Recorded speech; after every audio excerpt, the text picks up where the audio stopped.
Good afternoon, everyone. I hope you're all in good spirits. I hope you're all taking care, and I hope you all had a very, very good weekend.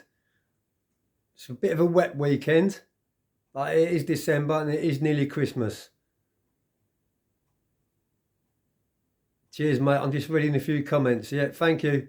Thank you. I know, yeah, my missus put the tree up a few days ago, so it's beginning to look a lot like Christmas everywhere we go.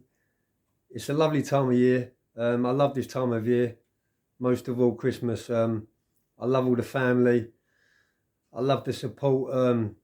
I love the food. I love the presents. I love everything about Christmas. And this Christmas, like all the other Christmases, we're going to have a great one. We've got Sam's daughter Amy coming up for Christmas. And then in the afternoon, we'll be going round to both of my sisters' houses. I've got quite a big family, so yeah, it's going to be a really nice get together. I'm looking forward to it, guys. I hope everyone has a nice Christmas.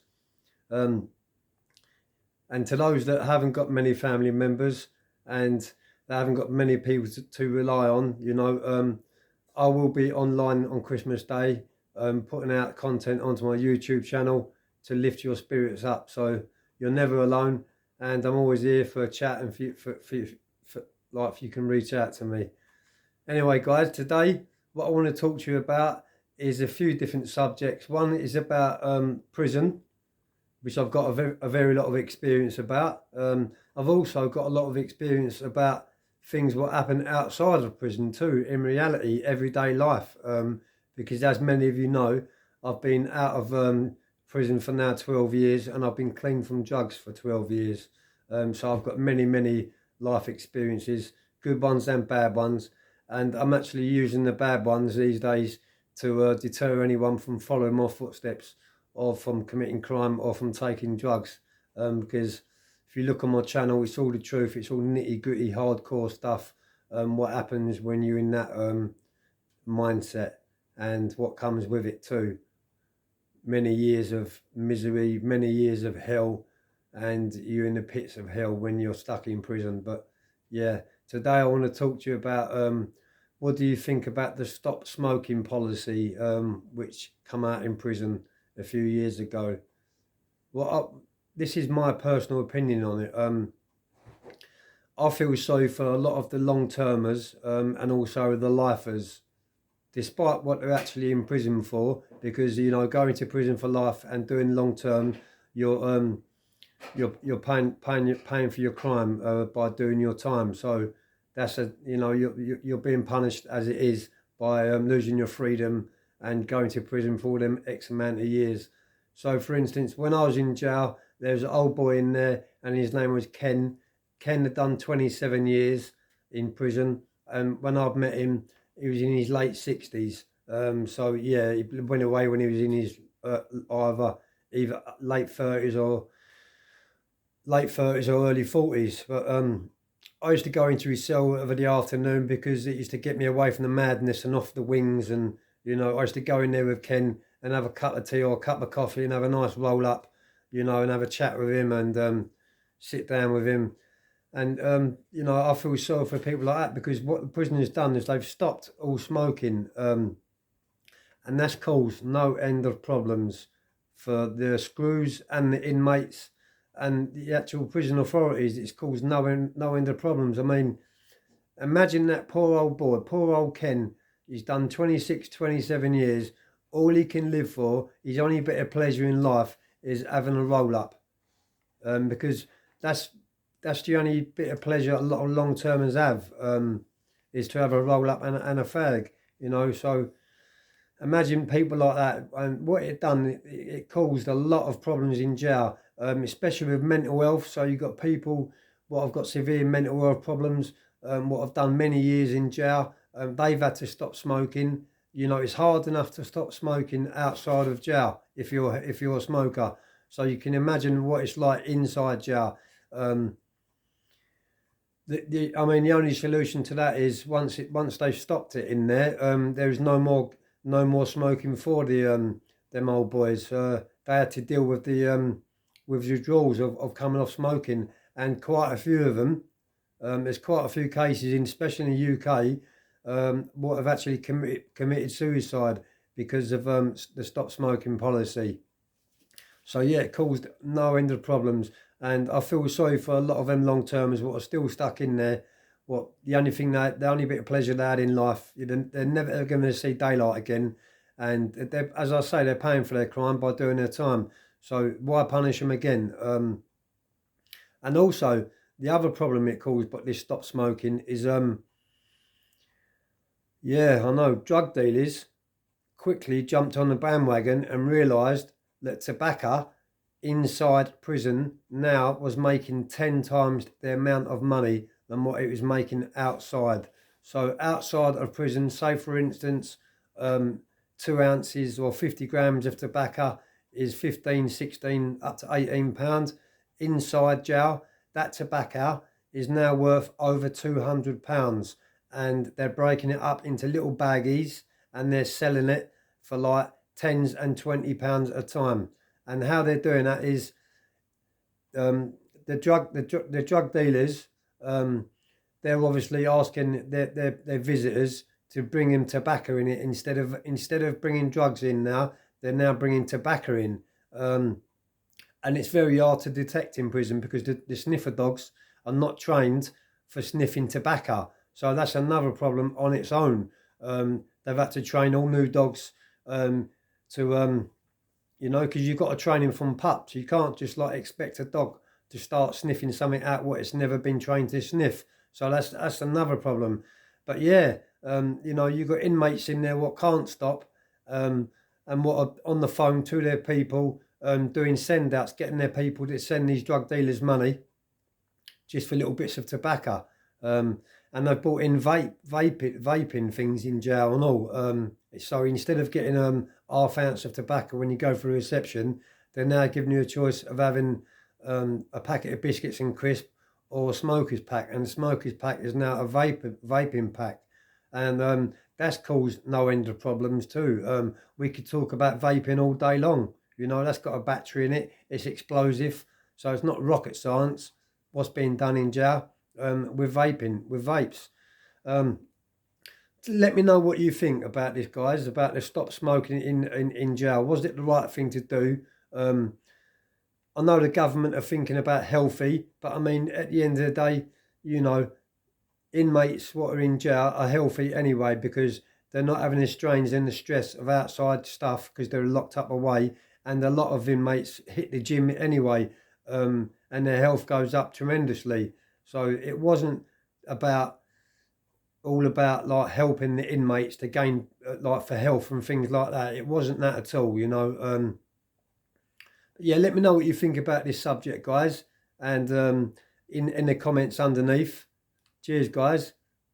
I want to talk about another thing to you and all, about protection. So rule 43. I can't say the word because obviously it'll get taken down and I don't want to get a strike on my channel.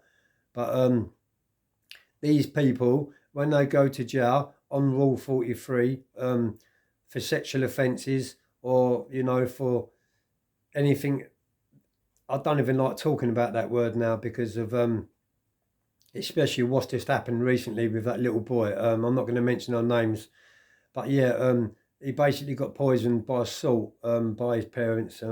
Many of you are aware of what went on because it's been all over the news and all over social media, and rightly so. So what'll happen to them parents? What done that to that little boy on rule 43 in prison? So they initially go on to rule 43 and they think that they're protected from the other inmates and they're protected from violence and things like that. They maybe are because they're segregated from other inmates, so other inmates can't get to them. But I've got a good bit of news to let you guys know. That is true about inmates in the papers, about inmates poisoning other inmates with salt or trying to, because although these are on rule 43 on protection, we all eat the same. All our food is cooked down the kitchens, and it's cooked down the kitchens by other inmates, and each wing has got a number on the trolley. So, for instance, you've got A wing, B wing, and C wing. So A wing is normal inmates. B wing is probably drug-free inmates, and C wing will be Rule 43. So the trolleys will numbered off, and obviously, you know, these Rule 43s, the inmates cook their food, so you can imagine what actually goes into these food by these inmates. Because if they can't be got to by violence, or they can't be got to by a person, they sure can be got to by their food. And that is exactly what is happening to them two dirty, no good monsters what done that little boy recently. And so their food is getting proper tampered with down the kitchen by the inmates, and they don't even know it, because they've got their own trolley. That trolley goes to that wing, and that trolley only feeds that wing. So it's a great bit of news, guys. Do you know what I mean? But yeah, I mean, personally, I don't think that Rule 43 should exist at all. You know, if you go to a prison and you're a wrong 'un, then at the end of the day, you're going to get your comeuppance anyway. And also, I also believe in I know I'm banging on a little bit, but I also believe in capital punishment, especially like in the USA. They still got the death penalty. They still got death row. I think the UK should still have that for cases like what I was just talking to you about now, and also for cases, people are a danger to the public. They're never gonna be reformed. You know, they've murdered a few people, and this is what I'm saying. This is what I'm saying about this UK government.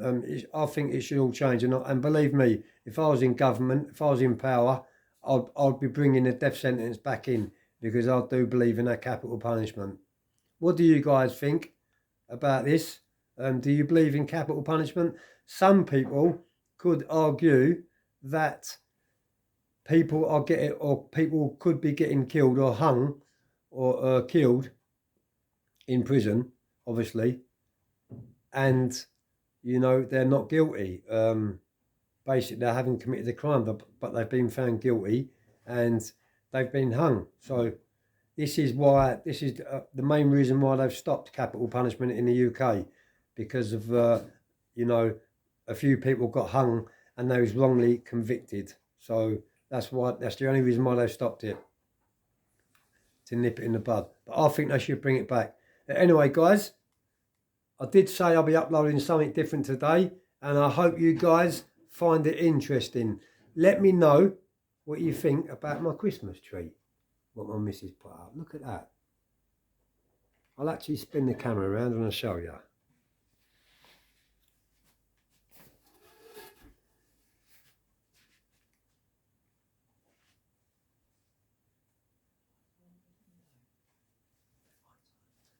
And the lights from the window. I'll get my missus to put the lights on.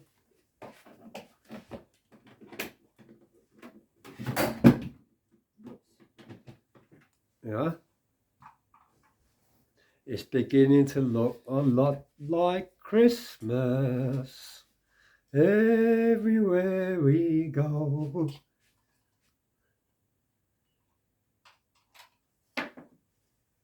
Like Santa's grotto. And all this lights up. Obviously, I'm not going to light up now because it's the daytime, but it all lights up. Got a cabinet there. So yeah, we have got the Christmas bug. I hope you guys have too, and I hope everyone has a banging Christmas. Thank you very much, everyone, for watching my channel. One last thing, I've got 950 subscribers. I need just another 50 more to be monetized. That means when I get 1,000 subscribers, a month later, I'll start getting a few pennies from YouTube, and that will help me out tremendously and inspire me to put more content out. I love putting content out onto my channel, and I talk about all different things on all different days. I like to talk about the things what I do during the daytime and what I get up to. So guys, give my channel a share, please. I've only got 50 more, and I'm going to throw a party when I hit 1,000. Stay safe, everyone. Be lucky, take care, and much, much peace and respect. We'll end it on a nice one. Yeah.